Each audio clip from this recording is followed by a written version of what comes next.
I'm here with the creator of Elephantmen and founder of Comicraft, Mr. Richard Starkings. Richard, how are you this convention? I'm very well, thank you. How are you?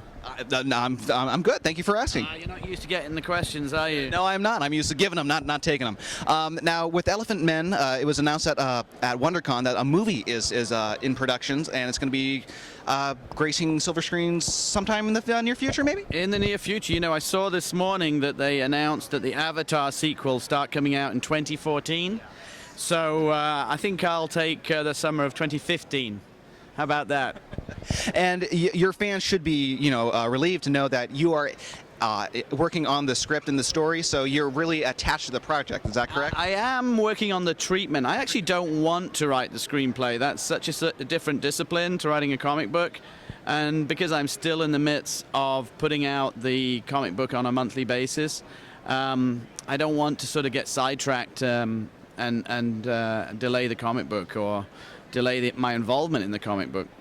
And speaking of the comic book, have you noticed that sales have increased at all ever since it was announced at WonderCon?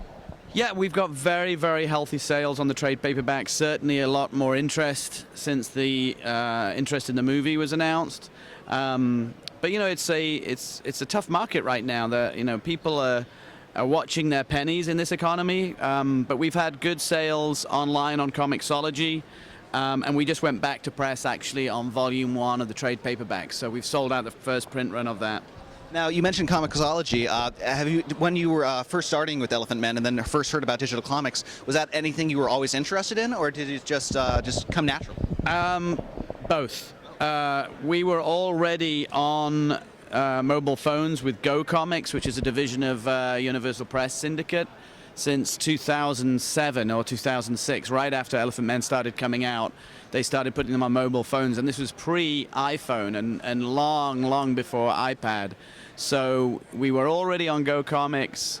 We were on Comixology on the day of launch, before the Image app was launched, before Marvel and DC were involved.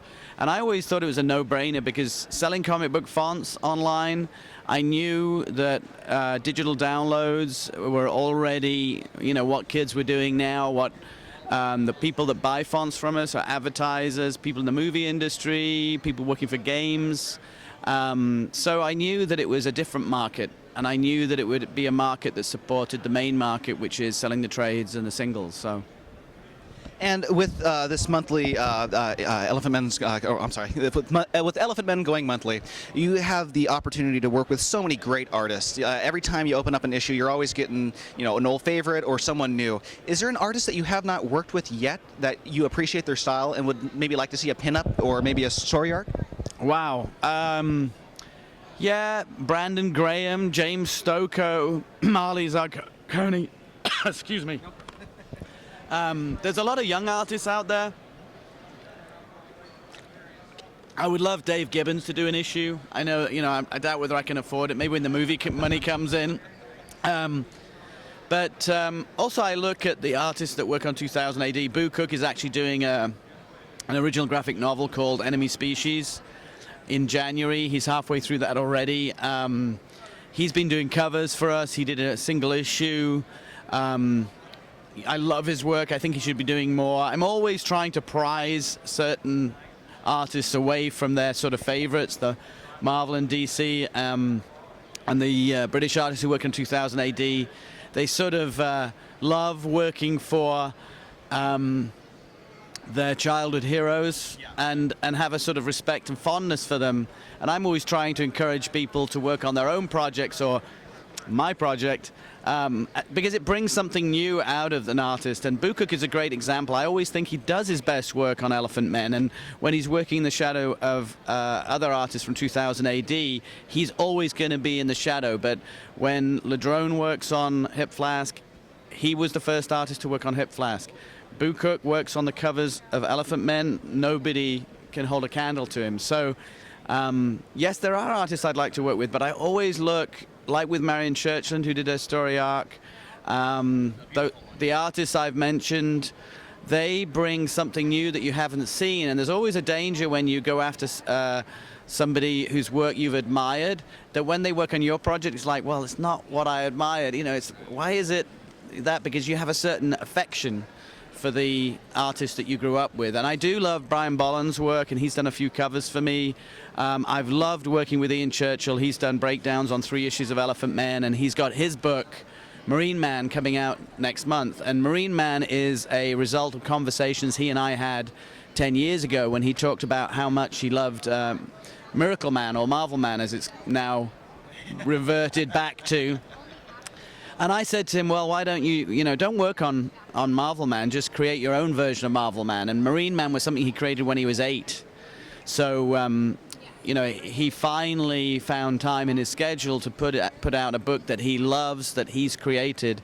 And, ironically, I'm always trying to encourage the people I work with to do their own projects, even though I might selfishly want them to work on mine. And in fact, J.G. Rochelle, who works on comicbookfrance.com, has created his own strip for the backup in Elephantmen. It's called Charlie Loves Robots, and that's the same conversation. I started saying to him, what are you going to do? What is your project? What are you going to create? And everybody will create something different, but it will probably be a sort of gestation and amalgamation of all the things that they've loved that they are trying to recreate for themselves. And this is what creators have done throughout this century, especially in movies and TV and comics. When you create something lovingly from your childhood memories, rather than working on a project that you enjoyed when you were a child, you get something like Danger Girl. Even though a lot of people think Danger Girl was inspired by Charlie's Angels, I think the reverse is true in terms of the movies. But I remember Jeff Campbell telling me that he was watching Pulp Fiction, and they mentioned, Uma Thurman mentions that she worked on a TV pilot called Fox Force 5. And Jeff was like, oh, that's a great idea for a comic. But of course, that wasn't the comic that he made. The comic he made was all the things he admired about Jim Lee's work, all the things that he'd been doing on Gen 13, but Jeff's tendency is not to do superheroes. If you look at his fantasy calendar, he loves Disney. He loves, the work of the artist that worked on Mad Magazine, and you can see it in his work. But because he also admires and draws incredibly good girl art, so all his love and all his passion comes out through Danger Girl, through his fairy tale fantasies calendar. We also work with Joe Madureira on Battle Chasers, and Battle Chasers was very much his love for video games, his love for Disney, his love for the X-Men, and then it all congeals together. And in Elephantmen, you can see my love for Planet of the Apes, Frankenstein, Blade Runner, Alien, Doctor Who, all the things that I grew up on, including, I was surrounded by souvenirs of Africa when I was growing up, because my dad had business in Zambia and would go there and come back with little carved African animals and prints of elephants. So, I think the best projects, once you're freed of that sort of Batman, Superman, Spider-Man, X-Men love, once you break through, once you get over the fact that it can't really give back to you the love that you felt, you create your own project. I was just talking to Joe Benitez yesterday. What a great idea he had in Lady Mechanica. It brings together all the stuff he loves. It's steampunk. It's good girl art, which he's another great artist of, and he's got an ongoing series out of it. And you can see that he hits that zeitgeist because he is coming from all his influence, all the stuff that he's learned at Top Cow, at Wildstorm, and Aspen now. So, I'm always interested in people's pet projects. And yes, I would love to work with all those artists I've mentioned. I would love to work with Mobius. I would love to work with, who are the newer guys? Ed McGuinness has actually just done a cover for me. It's a beautiful, beautiful cover. But again, I'd like to see what Ed McGuinness's pet project is. Tim Sale is somebody I've worked with a long time, and I'm always saying to him, when are we going to see your creator-owned series? When are we going to see what you will do when you're not sort of steered by the Batman mythos or the Superman mythos, or he's currently doing Captain America with Jeff Loeb? So, long answer to a short question, but You know what? It's a very informative one, a very interesting one, too. And finally, if fans want to know more updates about Elephantmen or see what your future events are, and where can they find you on the web? Facebook, under Richard Starkings, hipflask.com. I'll be actually in England in mid-November for a show called Thought Bubble, which amazingly, you know, there's now a comic book show in my hometown.